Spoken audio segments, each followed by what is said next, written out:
Yeah, friends and family, beautiful people, I hope you all are having a fantastic day. Thank you so much for joining us again today on another fun episode of Nanabe's Kitchen. So today we are bringing you another one of those enjoyable dishes from Ghana, West Africa, where I reign from. It is known affectionately as Koobi ANGWA MO. Koobi ANGWA MO is Koobi Rice Pilaf, really, essentially. Koobi is salted tilapia, so you know the umami is just going to shine. I am so excited. We're going to be serving it with some omelets, the fluffiest, most delicious omelets you've ever had.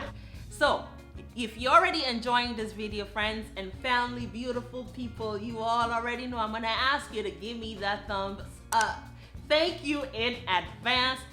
Stay tuned and watch the video in its entirety. It's going to be fun.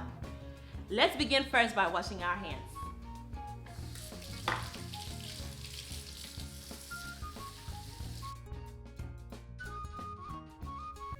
So for the ingredients, here is our Koobi, the salted tilapia, and I actually have a video on how I make this at home, so check it out. It's linked below in the description box. Next ingredient is the rice. This is jasmine rice, but you can use any rice you like. I also have one large red onion. You can use any onion at all you have. I have salt and crushed white pepper. Then I have my all-purpose seasoning right there. And then I also have bay leaves. These are 4 small bay leaves.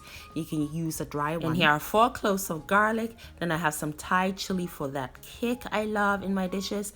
And then I also have some scallions. The scallions, I'm going to use some to cook with and some to garnish with. And here is my oil. This is the cold pressed coconut oil, whose pure coconut flavor complements all of the ingredients we have chosen for this recipe today. You may, however, substitute the coconut oil with any other choice of oil that works for you. Now, the first thing we're going to do is extract the extremely high sodium content from the Koobi. It is made with a lot of salt, okay? So it preserves longer.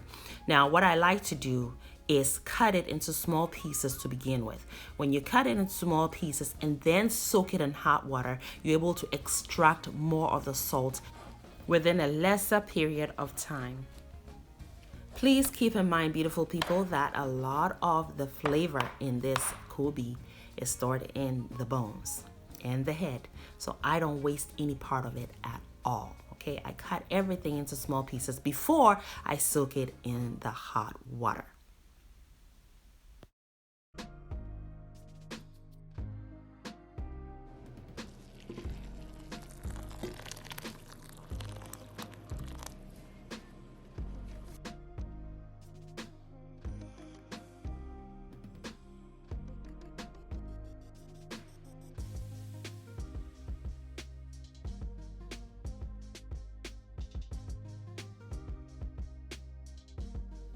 Next step is to prep all of our fresh ingredients so we can begin cooking.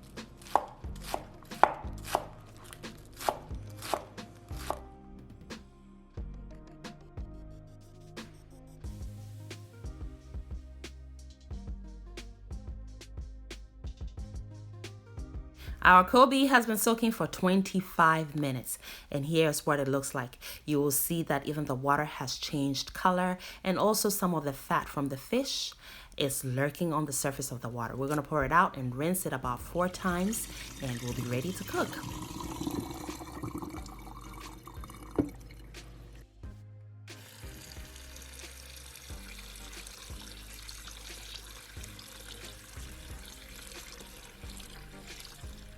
Let's cook some Koobi ANGWA MO, friends and family, beautiful people. My pot is on medium heat to begin with, and I pour in half of the coconut oil for now. I set the other half aside. We will use it later on. Then the Koobi pieces go in here. What we're going to do is cook the Koobi until it's extremely crunchy. The bones also become crunchy. It is the best part. You don't want to get rid of the bones or the fins. It is so good to munch on those. And doesn't it feel good to know you do not have to waste any part of this Koobi? If you do end up buying it from the African store, you'll notice that it is not on the inexpensive side of things. So it's good to know that you don't have to waste any part of it.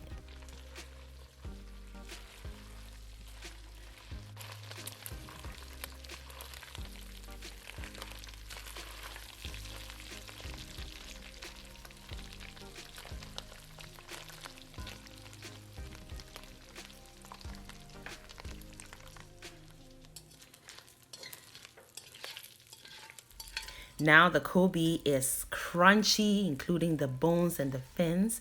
What I do is remove them because I want to maintain that crunch. And then I leave the oil in there. Can you see how well infused and flavorful this oil is? Perfect. And that color is going to lend itself to the rice for a stunning presentation in the end. So I'm pouring now into the pot the rest of the oil, and I've also added the onions, which I'm going to cook with the rest of the prepped ingredients until caramelized. So here are the chilies, followed by my salt and crushed white pepper, my all-purpose seasoning, which you can use a chicken bouillon in place of or vegetable bouillon, 1 small cube of it. And then I've also added some of the scallions, and here goes the bay leaves. So we're going to cook all this until it is caramelized. Friends, I hope you're enjoying yourself, and if you are, please show that you are by giving me a thumbs up if you haven't already done so. If you haven't subscribed to this channel, I hope that you are inspired now to do so. Please click on the subscribe button and also click on the bell. When you do click on the bell, you will see the word all. That is all that matters. Yes, please, beautiful people, be sure to click on the word all so that you don't miss anything I upload or post on this channel. Share the video as well. Tell your friends and your family about this channel. I thank you again and again in advance. Now that our onions and the rest of the ingredients are caramelized, you can see it. This is serious business. This is no joke. You can see a lot of flavor. Yes, that's what we're going for. I have removed about half of the onions and set them aside. I left the bay leaves in the pot, as well as some of the onions and the other ingredients. I've washed my rice until the water turns completely clear. That's important because there's a lot of starch that hangs around in the rice grains. You want to wash those off because you want your rice to cook till really fluffy. That's what we're going for. What I'm doing right now is pour the rice in. I'm going to toast. Toasting is important, especially when you're cooking a long grain kind of rice in a dish like this, right? Toasting is super important. So you want to stir constantly, still on medium heat until the mixture becomes dry. Perfect. Then you're going to pour in some hot water. You do not want to shock the contents in the pot. So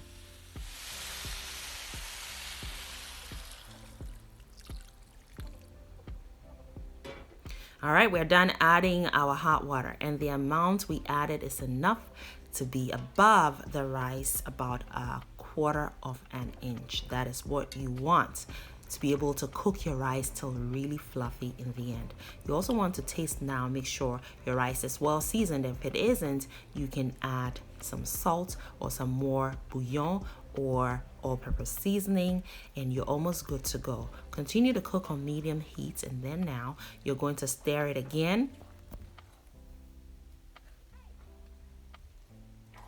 Perfect.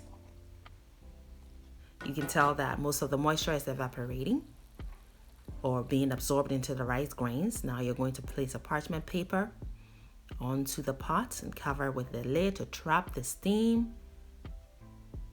and cook again. Continue to cook for the next 25 minutes undisturbed. And when I went back and took the lid off, I noticed that where some parts, especially the top part of the rice, is still looking crunchy. So all that water, the steam that was trapped on top of the parchment paper, I just poured that right back in because I do need that water to cook the crunchy parts till tender.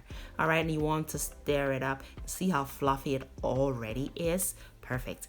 This is the time you go back in and reincorporate your crunchy Koobi pieces as well as your caramelized ingredients. Beautiful people. Is that mouth watering or what? So inviting. Look at that. You're going to reincorporate by gently inserting them all over throughout the rice dish. So see why I don't like to leave my crunchy Koobi pieces in the rice and add the water. Is because I want to retain the crunchiness of it. It's like really, truly the best part. All right, so now I place the parchment paper and the lid back on, cook for another 15 minutes, and of course, we're going to be serving this with those fluffy omelets I promised you in the beginning. The video is coming up next. Yes, it is coming up next in a couple of days, so be on a watch out for that. You'll love it. Beautiful, simple, and yet flavorful. So about 15 minutes later, our rice is cooked to perfection. Look at the fluffiness. Oh, and it was delicious. Yes, feast style. You deserve it, as I always say. We made a limeade infused with some ginger and some basil, and my daughter, my 12-year-old daughter Farah, suggested to add some plums, which we did. That was beautiful, so refreshing. And we served this feast style. And of course, we had our green and red chili sauce, as well as our shito, which is our Ghanaian black chili oil or chili sauce.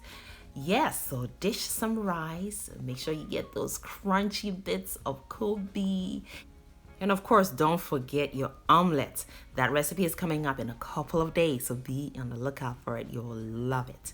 I also made a slaw, so that goes on as well to balance everything out. What a delicious slaw.